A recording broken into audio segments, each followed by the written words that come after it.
कपड़े धोने वाली बहू। शादी के पहले से ही विभा को कपड़े धोने का बड़ा शौक था। कभी नल के नीचे तो कभी तालाब के पास। अरे मेरी नीली वाली लुंगी नहीं दिख रही है। विभा की अम्मा, कहाँ रखी है लुंगी? अरे वो तो विभा ने परसों ही धोकर रखी थी आपकी अलमारी में, देखो वहीं होगी। वो ना मैंने आज धो दी, मुझे लगा कि गंदी हो गई होगी। अरे कैसे गंदी हो गई थी? उसे तो मैंने पहना भी नहीं। हे भगवान, इस लड़की के कपड़े धोने की आदत से परेशान हो गया हूँ मैं। जितना तो घर में राशन नहीं आता, उससे कहीं ज्यादा डिटर्जेंट पाउडर का खर्चा है।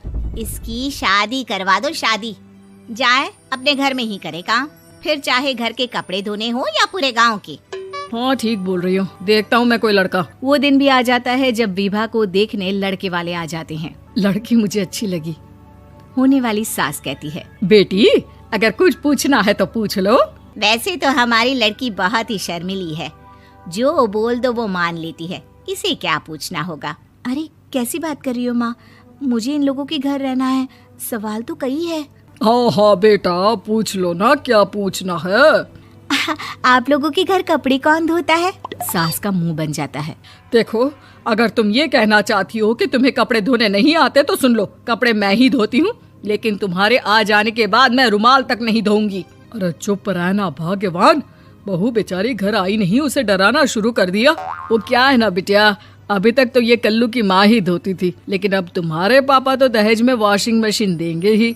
तभी विभा की माँ बोल पड़ती है, सवाल भी पूछा तो क्या। वैसे भाई साहब, मशीन की तो फिर भी कपड़े धोने की कैपेसिटी होती है। मतलब जो बिटिया दे रहे हैं ना विभा, इसे कपड़े धोने का बहुत शौक है। ये आप लोगों के क्या, आस पड़ोस गांव मोहल्ले सबके कपड़े धो दे और उफ तक ना करे। बाहर देखा नहीं आपने कितने कपड़े सूख रहे हैं? सब हमारी बिटिया ने ही तो धोए हैं। बस भी करो ना माँ, शर्म आ रही इतनी तारीफ सुनकर।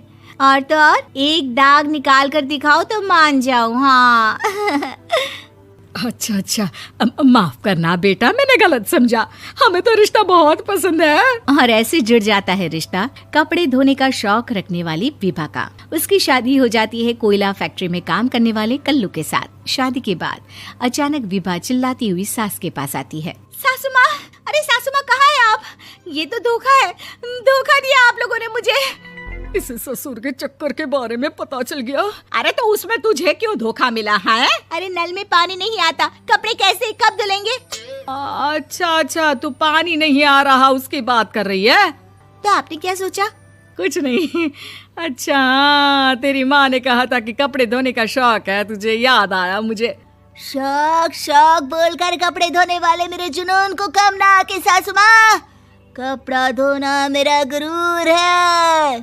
तभी पति भी वहाँ आ जाता है। अभी मैंने इसे सनी देओल की फिल्म दिखाई है, उसी के डायलॉग मार रही है माँ। अच्छा सुन, साफ साफ बता रही हूँ, पानी सुबह 4 से 6 और शाम को 10 से 12 आता है, समझी?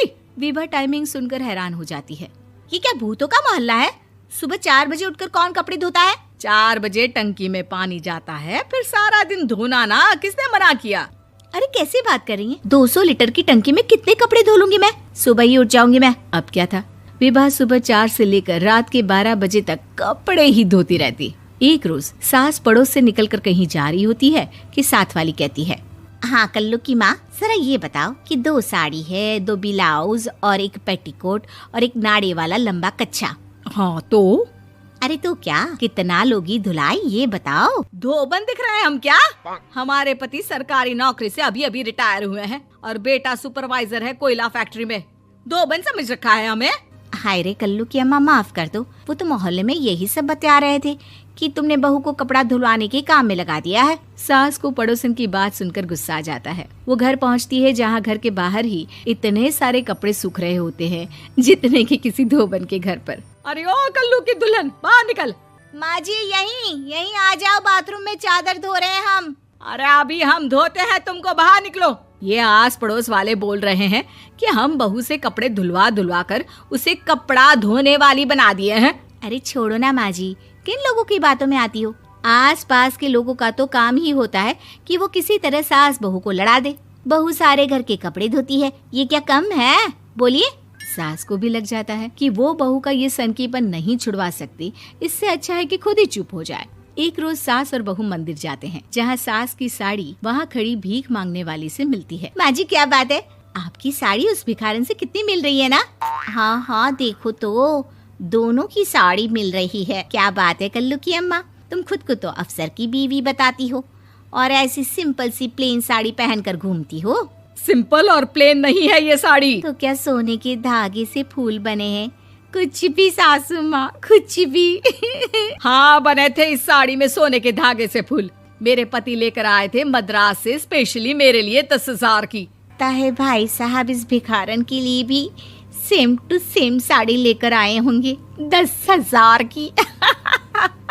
सास उस वक्त कुछ नहीं कहती, लेकिन बहू के साथ घर आती है और अलमारी से एल्बम निकाल कर लाती है। ये साड़ी देख रही है, ये वही साड़ी है जिसे मैंने अभी पहना था। इस साड़ी में ये जो चमकदार फूल दिख रहे हैं ना, ये सोने के धागों से काढ़े गए हैं।